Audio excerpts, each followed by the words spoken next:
Well, it is my pleasure to introduce Ed Winkler. I was just chatting with Ed a little bit. I've been following him for a number of years. My first time meeting him. He's got a very interesting talk. So let me just introduce you to him. You know, he's been making websites since before browsers had frames. Really? Yes. Okay.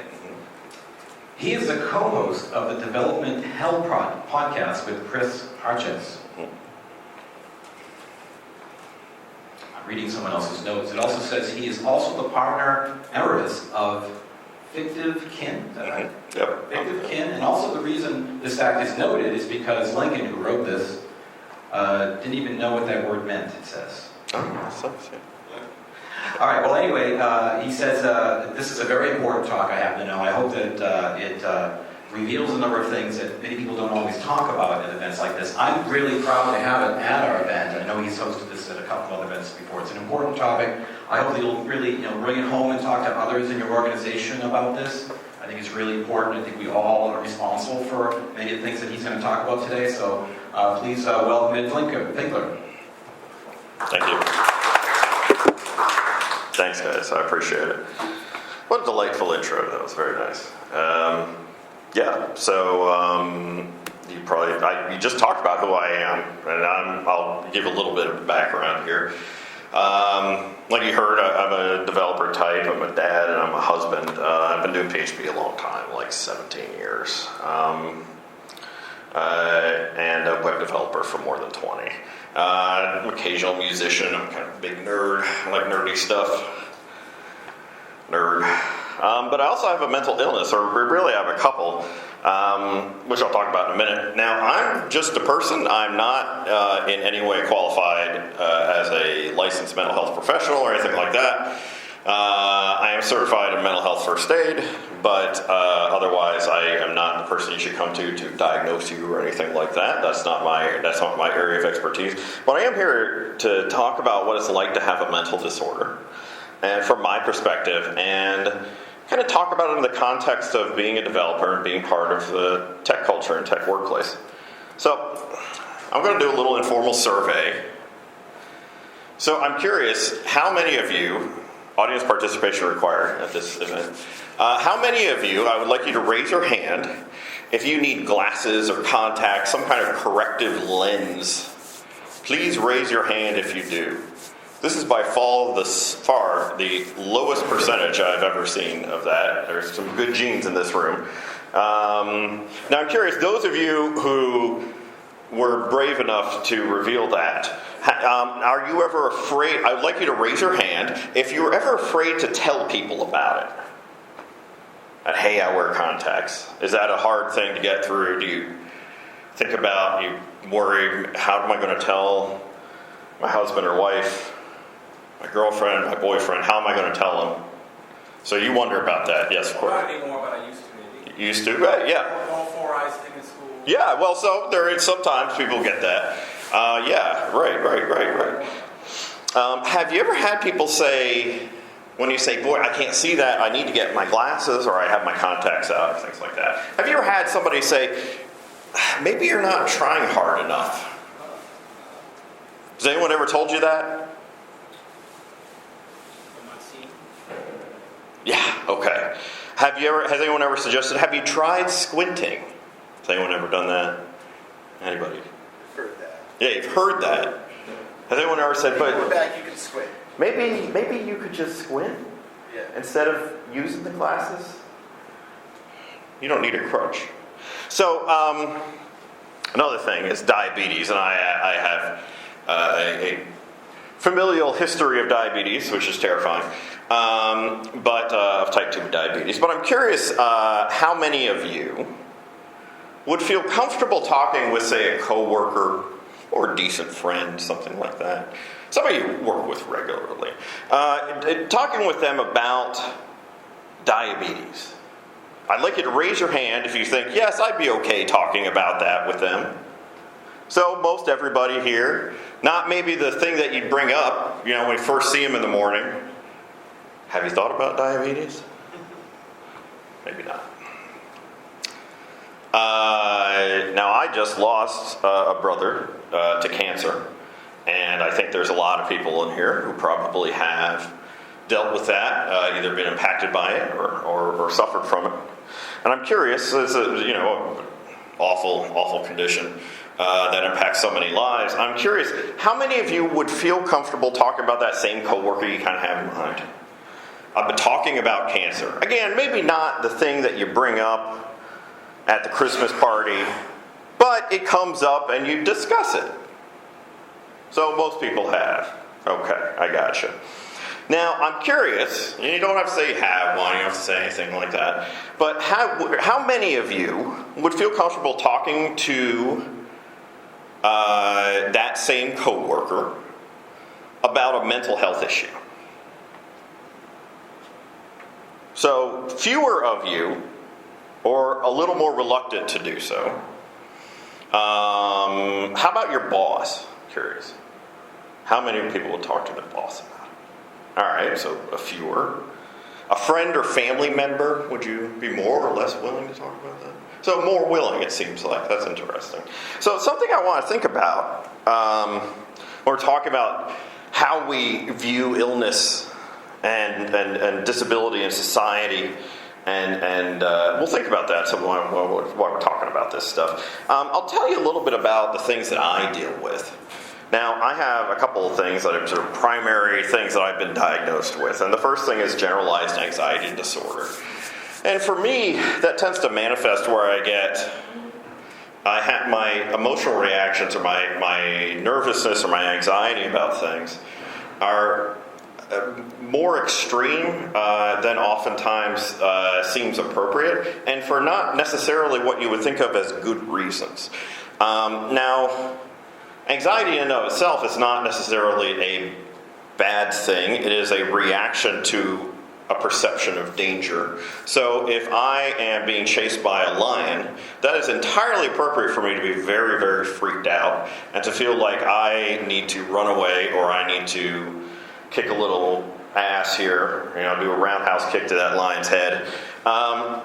All of those things entirely appropriate in that situation. Now, it's not as appropriate when I'm like, I think I might need to ride the bus. And that is something I have. I have a lot of issues with public transportation, particularly in places that I haven't been, and I don't know the rules. Once I kind of know the rules, I'm okay. But I feel like if I don't really understand what I'm getting into, I'm very, very afraid to do that. Particularly if I'm alone. That is very, very scary for me. And it manifests itself sometimes with, I think we all, if we've experienced anxiety on some level, and you have sometimes physical manifestations of it. Your chest can get tight, your blood pressure goes up, and you have these different reactions, and your body's releasing hormones into your brain's releasing hormones into your body, cortisol and things like that. So there's lots of things. I get scared to go to new places. I get scared to go into new situations, particularly alone. Those things really upset me and freak me out. And I just tend to worry about stuff a lot, which plays very well into this other thing that I have, which is adult ADHD. Now, with this, I have a particular variant of it, and there's a couple different kinds if you're really curious. So I have oftentimes trouble focusing on stuff. I tend to avoid things that aren't appealing to me at a given moment. So I tend to have a lot of avoidance of stuff I don't want to do. To the point where it's harmful. It's really problematic. I have a low frustration threshold, so my emotions get high and I get frustrated easily about things that I feel like I can't do well. And that intensity of that emotion is really strong for me. Stronger than it seems like for other people. And I'm particularly good, and this plays very well into my anxiety, I'm particularly good at constructing possible bad outcomes. Multi-step processes of getting from point A to point Q, and then hyper-focusing on them to say, this is the inevitable outcome of a thing that may happen. I assume that event will happen, and so here's a good example. I get a note from my boss over the weekend that says, hey, on Monday, let's talk about some stuff. A little bit worrisome for most people. And I will say, I will panic, and I will be anxious, actively very, very, very anxious and scared for the entire weekend, and I will construct tons and tons of negative outcomes and obsess over them over and over. And that's just something that I do. Now, and I'm able to construct them very fast, and then I focus on them very, very hard, and my emotions react very strongly to that. So I take some medication that helps me with that kind of stuff, and I've been I was first diagnosed with some issues when I was 12, so I've been taking medication since I was like 13 for things like this. And I have worked with psychiatrists and my therapist to figure these kinds of things out. These are the things that I take. I take primarily right now, I take Lexapro, which is an SSRI, which is the same class of medication you have Prozac in. Buspar, which is a medication that helps with anxiety. It seems to help people with the effectiveness of their SSRIs. So it can help sort of boost the effectiveness of a drug like Lexapro. Strattera, which is a medication which is for treating ADD and ADHD, and in the U.S. at least, I know it is the only drug on the market for treating those conditions that is not an amphetamine. Everything else is an amphetamine. If you have an anxiety disorder, taking amphetamines is often not a good idea.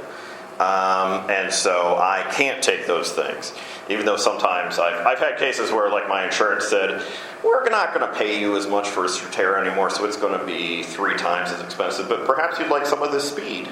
And that's not really helpful for me. Strattera is helpful for me. And then Klonopin, which is a benzo, a tranquilizer, kind of like Xanax or things like that. So I take that to kind of calm down on things, especially when I'm having issues. I feel kind of nervous. That's a medication that helps me a lot. I take that on an as-needed basis.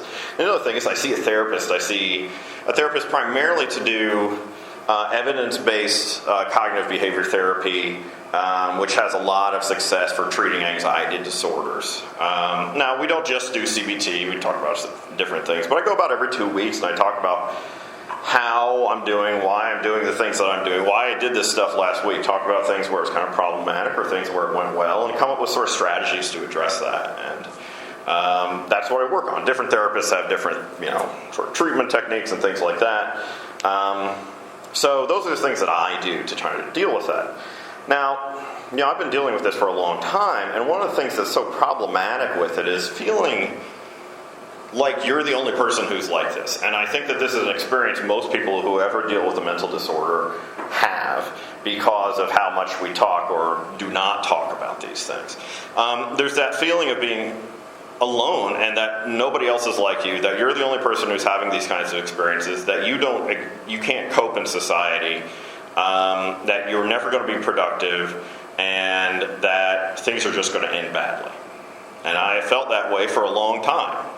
I am starting to feel somewhat less that way, but I still have my days where I do feel that way. And ultimately, it kind of leads you to this feeling of feeling like there's just something wrong with you, that there's something fundamentally broken with you, and that it's never going to be right. And that feeling of isolation, that feeling of a state of brokenness is so incredibly lonely, because you feel as if you can't relate to anyone. And it's so challenging and so upsetting, and fundamentally crushing for beings like us who are social, who want to exist in social groups, who want to be understood, who want to have people to relate to. And that is very, very difficult. Now, I'll talk a little bit about how that kind of stuff affects me, and this is sort of how it affects us. It affects us as a society, and there's numbers in this, so don't get freaked out. But in the U.S., there's a lot of there's information about this, but it's generally what you see is that most studies come up with about 20% of people in the U.S. have a mental disorder in a year, in any given year. And the most common are anxiety disorders, and you have depression and mood disorder, other mood disorders, things like that. There's a really good study. It's put out called The Global Burden of Disease. It was done in 2004 by the World Health Organization, and it talked about this idea of level of disability. And so it did some comparison between what we think of as typically mental health problems and what we think of as typically physical health problems. And they found a good, in terms of level of disability, a good comparison between, say, moderate depression And that felt that level of disability was similar to something like multiple sclerosis or severe asthma. Things that we take as, oh wow, that's pretty serious stuff, right? Or severe depression, they compared that was a similar level of disability to quadriplegia. That's very debilitating. Very debilitating. And talk about the global burden of disease, this idea of disease burden, which is a metric they came up with, that is premature death plus years lived with the disability, basically. And the interesting thing I find is that after doing this worldwide study, that the burden of mental disorders was the largest in all the disorder categories in North America. More than cardiovascular disease and more than cancer. Those things have higher mortality rates, but the level of disability in years lost to disability is much higher with mental health disorders. This is a quote from that same study. In all regions, neuropsychiatric conditions are the most important causes of disability, accounting for around 1/3 of years lost to disability among adults aged 15 years and over. So 1/3 of the time that people lose to disability of any kind is accounted for by mental health disorders. That's an enormous amount. Enormous amount. Now we can talk a little bit about economic cost, and this is some information that I think is specific to the U.S. Mental health conditions are the second leading cause of workplace absenteeism. That workers with depression lose about 5.6 hours a week. They're not productive, or they're out of the office, or things like that. And workers without depression lose about 1.5. So a significantly higher number. And that, again, we're dealing with depression these last two, but depression costs about $43.7 billion in US dollars in absenteeism from work, lost productivity, and direct treatment. So it's a massive economic cost to this. It's a huge amount. So that's across the board. That's across, that's not just dealing with tech. But I think it was interesting because that's the thing I know. I know open source stuff. I know tech stuff. I know that's what I've been doing my whole adult life has been working with this stuff. So I thought it would be interesting to kind of get some more information about what it was like for people who were working in the tech community and what their experiences were like. Particularly in the idea that in the U.S., your workplace is your primary conduit for any kind of health care. And then secondly, that I think it's important, and this is anecdotal, but I think there's something to this, that as developers, we more than, say, some other career choices, identify with our jobs. And that we feel that we are developers, not that our job is to develop. And so, therefore, the experiences that we have in doing our jobs are, I would say, more likely to have an impact on our mental well-being. That's maybe a little jump, but I'm asserting that. So I did this survey last year, and I include in this one, jump back for a second, I include in this only U.S. non-self-employed because there's differences between the U.S. and the rest of the world, and there's differences that self-employed people have versus non-self-employed, and I didn't take that into good account with the questions that I asked. So there were some challenges there. So I just kind of I'm taking out the rest of that stuff, filtering that out. So first question that I think you kind of have that we're dealing with, and it's a question from that survey, and we had about 1,400 total, and this is results of about 800 people responding after I filtered out different groups. So first, one question, not necessarily the first. Do you feel that your employer takes mental health as seriously as physical health? And half said yes. A quarter said no, they definitely do not. And a quarter said they don't know. They're not sure. Probably they have never been told. Probably hasn't come up. Another question. Do you think, we compared physical and mental in this case, do you think that discussing a health issue with your employer would have negative consequences? So for physical, over 3/4 felt no. I busted my leg, I can't come in. I got a bad cold. No, it's not, What, are you just lazy? Nobody's saying that. Maybe 19%, I guess you could imagine some kinds of things. I'm hungover. That's maybe not so good. And yes, we're 4%. They felt that they were in a place where they couldn't even discuss something like that. That sounds like an awful place to work. Now, mental health, dealing with a mental health issue, only about a third said no. A quarter were certain that there would be negative consequences for discussing it. And maybe was, almost 40%, over 40%. That's a very high number, and I think you can see such a strong difference between those two things. Something that I've heard a lot of people bring up is talking about this stuff in an interview. Because a lot of times, if you're dealing with this kind of stuff, you're assessing whether this is going to be a workplace that's okay for me to be at, or it's going to be really deeply unpleasant. Are they going to understand me? Are they going to be okay with who the person I am and the kinds of things I deal with? So, would you bring up a health issue with the potential employer in an interview? And again, we're comparing physical and mental here. So physical, no was 44%. What am I going to do? I'm going to bring up that I got a headache, my back hurts sometime. Probably, what is it? It sounds like I'm complaining. It's probably not something you'd bring up right on top of your head. Maybe 44%, maybe if it's relevant. Hey, it's got something, but, wouldn't necessarily be concerned about it. Yes, it's 12%. So, not everybody would bring it up. They probably would not. They'd probably avoid the topic. Depends a little bit on what it is. Depends on what the job is, I'm sure. Does it involve carrying 50 pounds or more? Are you doing sysadmin work? So with mental health, there's a stark contrast. Almost nobody wants to talk about mental health issues in an interview. Maybe is 14%. The yes is only 2%. Only 2% of people would do that. Those are probably very brave people.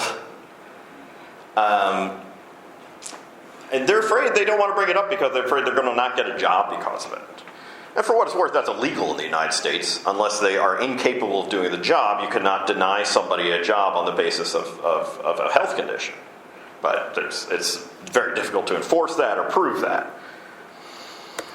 So another question. Do you know the options for mental health care that your employer provides? Yes, 40%. That's not bad. But 3/5 are not sure or say no, they don't know. They have not been told.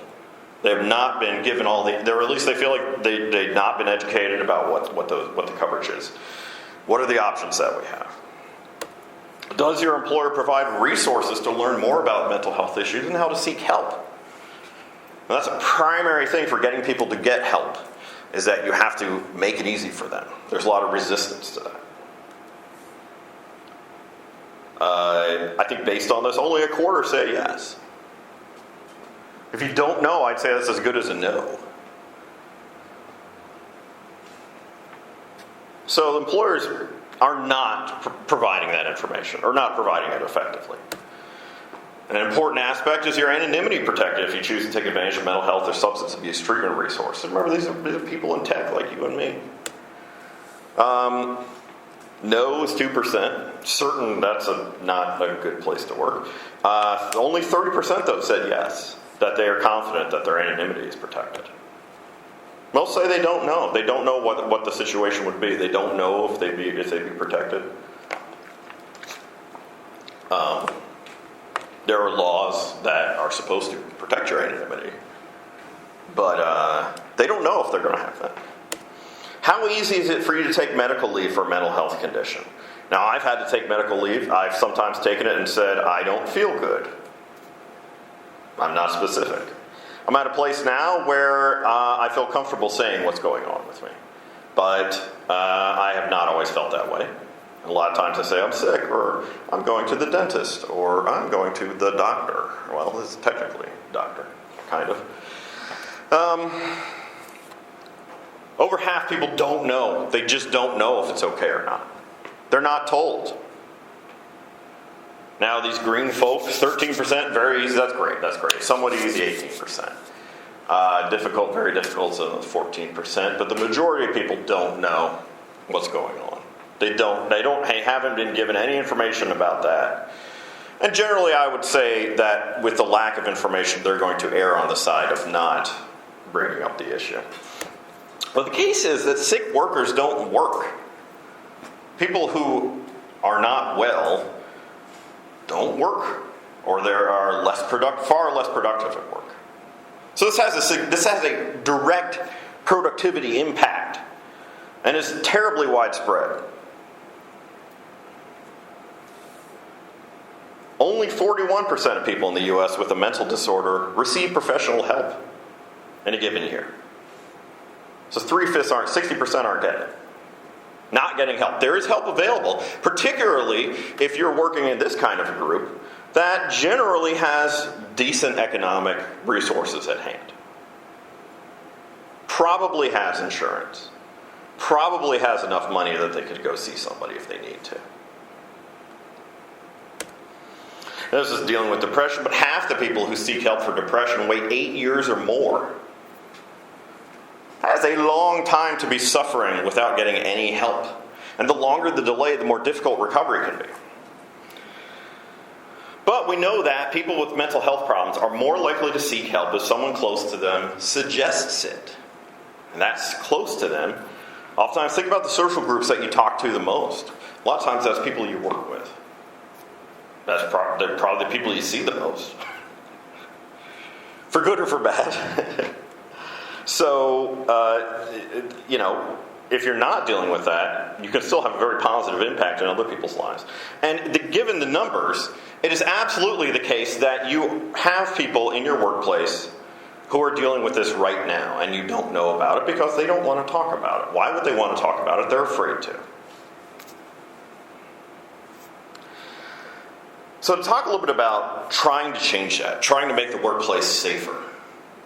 And I have these sort of 5 steps that we can talk about. And there's there's details into this. And this is not a thing. And I'm hoping that we're going to be able to create that with some of the stuff we'll mention in a minute. But there's really kind of 5 areas that I think you need to look at if you're going to say, I want to make my workplace different. I want to make my workplace safer for folks who are dealing with mental health issues. So the first thing is really getting buy-in from these C-level folks. And those are the great, scary CEOs or CTOs. Are any of you C-level? Hey, look at this guy. He knows. Well, I bet you know 1 or 2. It's important to talk with these folks, these C-level folks about this stuff, because in any organization, the values of that organization come from the top down. And what's valued by those C-level folks is what's going to be valued by the organization. Now, and something to remember when you're doing this. A lot of times, I think we sort of portray a lot of C-level folks as like they just don't, they don't care about us. That's why they're not doing this kind of stuff. They're not thinking about what it's like to be us and how to deal with these things. But a lot of times, I think folks like this are scared. They're scared because they don't know how to deal with it. There's legal issues they have to deal with, and personal fears that I'm going to make stuff worse if I do the wrong thing. And so that's a really challenging thing for them. And I think going in with that kind of attitude, with that in mind, that it's most likely that if they find out good things to do that are not going to jeopardize the company, then that is something that they're going to do. So I think it's important to meet with those folks. You've got to share research, share legal information. Did you have a question? Just curious. C, what is the C? CEO, CTO, COO, CFO, Yeah. Folks like that. Sorry, I know it's That term I've used it. There's a lot of synergy involved in it. So you share the kind of research you have, share legal information that you have. So it involves some research on your part. Share ways to support employees, though.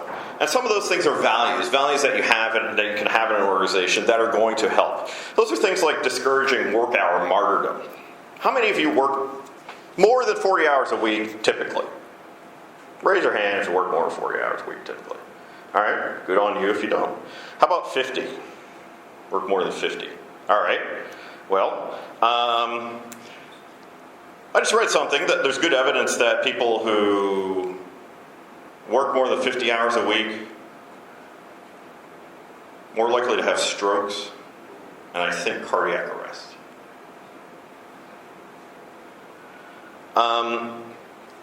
It is martyrdom because when you work long hours a lot, it does damage to you. It does damage to you on a physical and mental level. And it doesn't mean that sometimes you have to do it. You don't have to do it. I mean, sometimes, and you know what you're getting into and you're making that decision, and that's fine. I often work more than that, and I have made that decision to do that, and I'm hoping at some point in the future I won't have to. But that is the situation I'm in right now. Knew exactly what I was doing. The things that I worry about is that expectation that people have of folks who maybe did not go in with that knowledge, and expecting them to work 40, 50, 60 hours a week. I think we all know people who are in that kind of situation, even if you're not. Enforcing vacation before it's needed. You don't want to have people do a vacation because they're going to lose their shit otherwise. You want to do it well before then, because losing their shit is a bad thing. Working on making sure that you have coverage for mental health and that it is equivalent to physical health issues. Transparency in the hiring process. Talk about how you deal with that stuff when you're hiring, when you're interviewing. Proactively bring it up. And also talk about company practices in that. I mean, that's the same kind of thing. It's like, hey, I want you to know, one of the things is it's okay for you to take both physical health and mental health days off, and they count the same way as sick days. And then deal with, things where enforcing different kinds of wellness strategies, and there's different stuff you can get into with that. But generally, there's a lot of organizations. What if you work at a place, you see this at larger organizations a lot, where they have a wellness program where they send around newsletters and try to tell you hey, you should walk more and you should do these things, kind of thing. Well, all of that applies to mental health too, but they generally don't talk about that stuff nearly as much. I mean, they talk a little bit about it, but not as much. Despite the fact that it is such a large cause of disability. Second thing I really, really recommend is that particularly for all supervisors and managers, is to get something called mental health first aid, is to take training in that. Now that provides explicit training for supporting mental health needs.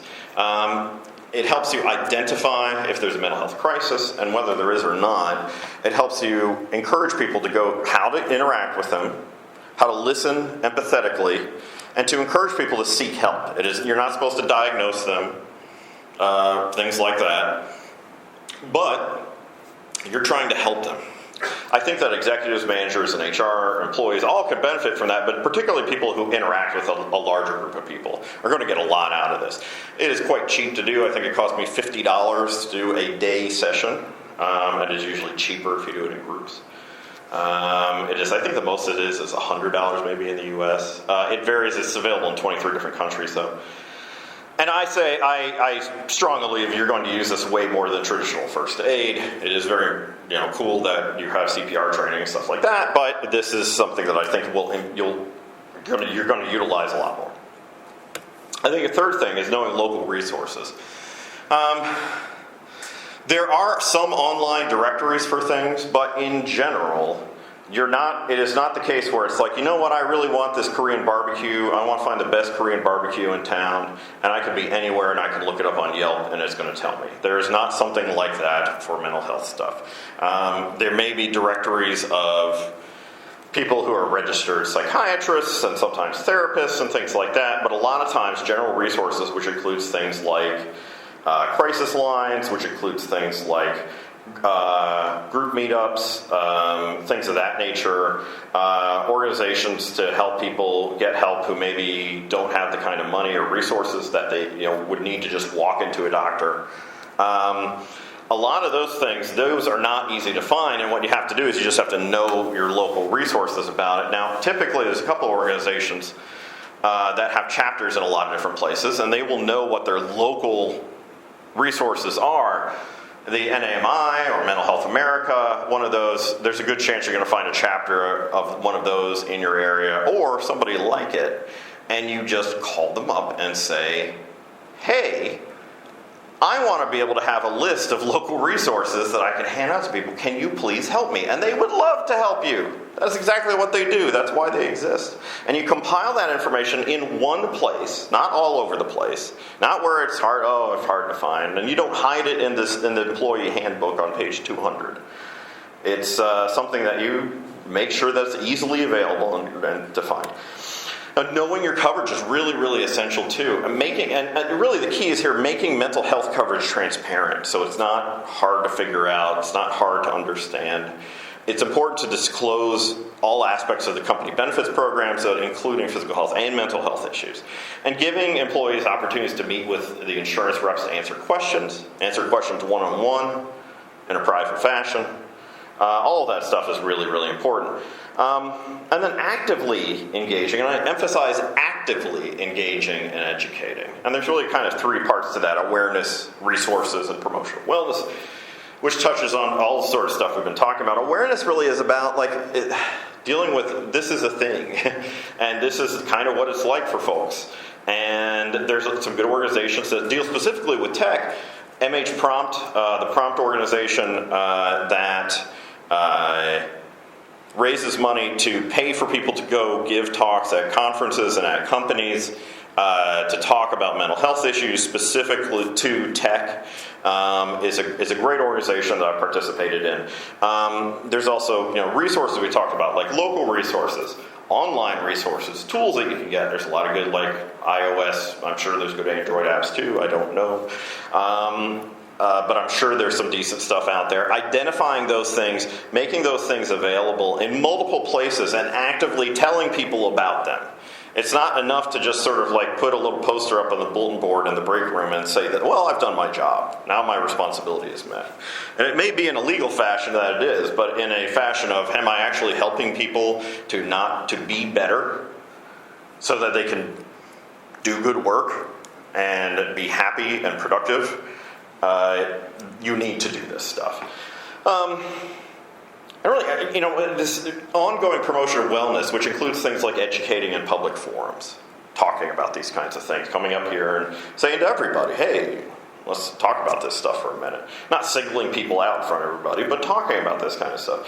Having people who can teach techniques and best practices about dealing with things like burnout and stress, talking about things like mindfulness, things of that nature that can really help with folks. And particularly, this can be a very stressful kind of work that we do. There's always this crushing fear that you have that what I'm doing is not going to work and everybody is going to suffer and be mad at me because I didn't do it right. And you always kind of hope it goes well, but there aren't a lot of guarantees with this. You sort of do the best you can. That is hard and very stressful, and even the best of us, the most strong-willed, are deal with that kind of stuff. Peer-to-peer support groups, if you don't do them internally, there's, again, finding them externally and pointing those things out to people. But those can be really, really effective because you're interacting with other people who are dealing with similar issues. And so you don't feel like you're excluded. You feel like there's actually a social group that understands you. And I think promoting these proactive practices, which are, and these things are not magic spells and silver bullets that are going to solve your problems for you, but they can help in a lot of cases and can mitigate some issues oftentimes before they become really, really problematic. Things like exercise, eating well, getting enough rest, making sure that people feel socially included, and peer support. Peer-to-peer groups is part of that too. But other kinds of maybe more informal peer support, even from support from people who don't necessarily deal with it, but it becomes okay that it's not necessarily a problem that if somebody has an issue like that, it doesn't mean they have to talk about it with everybody. But it's not something that they should feel like they're going to be judged or that they're going to be, pooped on because of. Poop. So this year we did this campaign. I'd done one a couple years ago, but we needed to raise some money again so I could fly around and talk at places like this. So this was a 2015 open source mental illness campaign, and we needed to do fundraising for travel, and we had a goal of $5,000, and that was goal $5,000, right? So our time to reach that goal was 2 hours, which is pretty cool. That was really, really amazing. And then our total raised was $13,600. Which is really, really amazing and awesome. And one, with this extra money that we got, well above this $5,000, one, I can do things like I bought that video camera. And I can speak at more places, because I can go more places for conferences that aren't able to, say, cover travel or hotels or things like that. And also, I'm hoping to develop some documentation. Those 5 things we talked about, we're hoping to have documentation that really goes into details about that stuff so we can hand it to folks and say, these are steps that you can take. And this is going to answer a lot of these questions for you about how do I go about this? The devil's always in the details with this stuff. Well, let's try to answer some of those details. Deal with some of those details. So, really, I need your help with this stuff. Because I can, yammer on for hours about these things. But I need your help in terms of getting information out there and raising awareness about it. And that includes things like talking about it with people, sharing it online, learning about these kinds of issues. Maybe proactively going to, say, mental health first aid yourself. Maybe talking about it. Just, again, sharing that kind of information. Talking, emailing, tweeting, posting. And if you do it now, please do it. Anything that I've shown here, any of these URLs or messages or words, those kinds of things, if that has meant something to you, if you think of somebody who you know suffers from that stuff, or you think that maybe they do, they probably are. And they could probably use help, and I would bet the odds are that they're not getting it. Or certainly, their environment is probably not as supportive as it could be. So I want to thank a few people. Well, it's going to be more than a few, actually. Well, I thank a few people. Camille Wilson, Joanna Wu, Jerry Cody designed our logo, and Jennifer Kulian, who's helping me with some of that documentation I talked about. Thank you for making this a better talk, reviewing this stuff. Thank you for making it possible for me to be here. And these people have really helped me be here because this is over 100 people. Just without the anonymous stuff, it was about 125 people who chose to donate various levels. And that's a lot of people who, gave a crap and apparently, for one reason or another, thought that I would do a good job at this, or am doing a good job at it. And this is everyone here that donated to this campaign in 2015. And it's really awesome that they did that. And there's people in tech and out of tech, a lot of people inside or outside the PHP community who thought that this was something that was important. Maybe because they've dealt with it themselves. Maybe because they have friends, family members who've suffered in this, suffered in silence, and they don't have to. So, that's what I got. I want to thank you for listening. There's a couple links here, functionround.com/OSMI, is where you can find out more about the stuff and find recordings of pretty much all the talks that I've given are all up there on video and slides. If you go to JMP OSMI 2015, is an ongoing campaign. The 30-day thing is up, but you can still give money if you want to, and you can get things like t-shirts and stickers and cool stuff like that. And if you want to rate this talk, go to that joined in link right there. It's 142 or 724. So that's what I got. Thanks for coming. I appreciate it. And do you guys have any questions or anything like that? Please have questions. Hey, yeah, sure, Brian. It's not necessarily a question, but I wanted to relate an experience. I have anxiety and depression. That's not something I'm hiding. But I started to have a conversation with my boss about it during the one-on-one. Yep. And I thought it was very interesting because he specifically stopped me and said, "Don't say anymore," because evidently there's in some situations there are certain phrases legally that sort of open up a can of worms, like, if I mention certain disorders or whatever, then HR has to be brought in, they have to notify, it's a trigger for a bunch of paperwork, basically. And he did it, I thought he did an alright job kind of trying to skirt around it and still be supportive about it, but right. He specifically said, I do not want to know specifics because it will make things much harder for everyone. So I thought that was pretty interesting. It is interesting, and I think what that underlines is that people are afraid. It is not a legal requirement that if somebody comes up to me as a supervisor or a boss or something like that, that I have to tell them, "Oh no, shut up, stop talking about it." There's nothing in the legal code that says that. Right. You are sharing that of your own free will. However, what it is that the company is very, very, very, very, very afraid of getting sued. And maybe with reason. Maybe they have reason to be afraid. I don't know. Personally, I think that setups like that make it less likely that people will discuss it, because it means that if I say a word like this, or if I say these words about what I deal with, it will trigger a big brouhaha. And why would that make people feel more comfortable about it? Now, what they could do is they could say, "Hey, I'm maybe not the best person to talk to about this, but here's a bunch of resources. If you want, I can help you identify places that you can work with. You know, there's a question of like, I mean, small companies, I've worked at places where I did know people in HR, but there's also companies where I didn't know people in HR. Why, for some reason, would I trust them more than, you know, somebody maybe I have more of a relationship with? I think that that's a really, I understand to some extent why places set that up. But at the end of the day, I think that that emphasis on fear of getting sued means that people are less likely to get help. And therefore, that directly impacts, if you just want to look at it on economic levels and, you know, ignoring the, let's just be kind of like normal, kind human beings and try to help each other. If you just want to look at the economic cost, it means that people are less productive. It means they're going to continue to be sick if you have that kind of, those are the policies that you have. Now, I think that you could still do stuff where you're like, you know what, maybe the best idea is not that you necessarily have to talk to your boss about it, but maybe you designate some people as these are folks who have had, why hasn't your boss had any training in this, for example? You know, 20% of the folks he deals with are dealing with a mental health disorder at any given time. So he has been given no training for how to interact with folks like that. He's probably been given training in a lot of other stuff.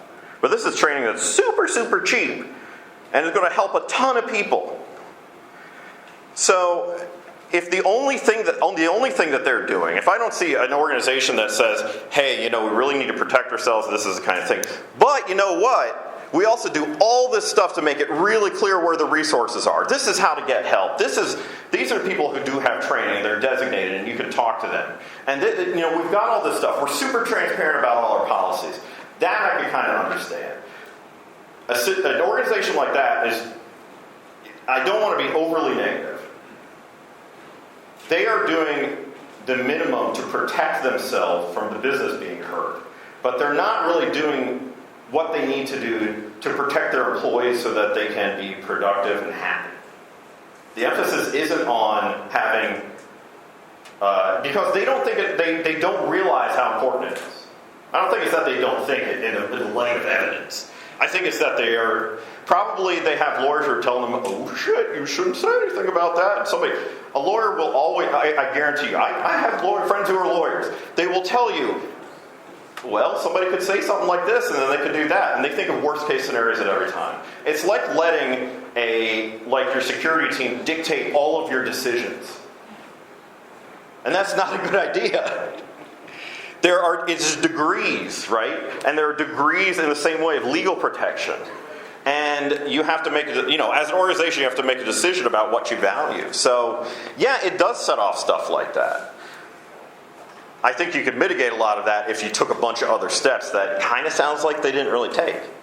Well, I will say overall my experience has been very positive. Good, that's great. Even about this, I'm just saying that stuck out in my mind as not in my common experience. Well, I think the big worry I have is that scares people from talking about it. That's the thing I get afraid of. Now, it might not, and it might be say, hey, you know what, I can't talk about this, but I'm going to shove these people in here, and they would love to help you, right? And they're really cool, and they're really awesome, and they do a great job. And that's, okay, then if that works, that works. My worry, though, is that you get people who are they're going to be afraid because they're like, I don't want to tell a bunch of people my business. I tell one person now, suddenly now I have to tell 2, 3 people or 4 people who are all in my workplace. I don't want to tell anybody that stuff. So that's the worry that I have with that kind of emphasis. So that's why I really think that something like training, identifying resources, making it easy for people to do that stuff. I'm glad you had a good experience. That's awesome. So that's good and that's encouraging. But I think with more structure and formality to it, they could do a lot more and help more people. You know what I mean? Does anybody else have any other questions? I know we have like 1,000 people waiting to get in here. Yeah, please go ahead. Since you started kind of confronting this public, Yeah. Do you think things are, in the industry specifically, because that's where you talk, are things getting better? are things getting better in our industry for the sake of this recording? Yeah, actually I do. Actually, I do think that in the very least, I think people are more aware of it. And I think in that they're more aware of it, they start taking it more seriously, they start talking about it more. And I think that does help.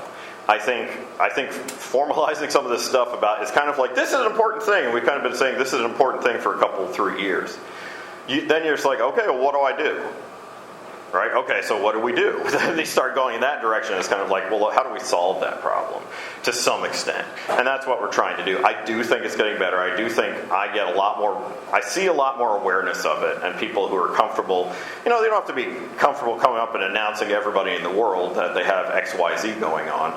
And what I say to people is you don't have to be the spear point on an issue in every single thing, but you can be impactful on a level that's really significant for just the people who you just spent time with and that you work with. So, yeah, you gotta. Just a personal note on that as well. I've noticed this year, bouncing in conferences, I noticed 5 conferences that had at least one talk dedicated to mental health and Nice. mental disability. Right. Even that, I think, compared to like 2 or 3 years ago, is an improvement. So I think Yeah. awareness is definitely getting on there. Yeah, I think awareness, particularly the impact.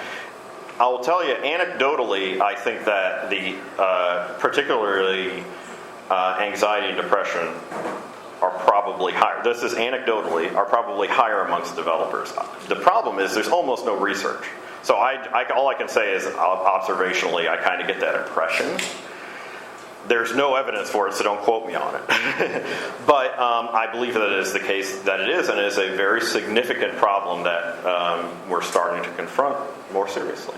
So I think we got to go. If you got to ask me questions, feel free to do that afterwards. I appreciate your time. Thank you very much.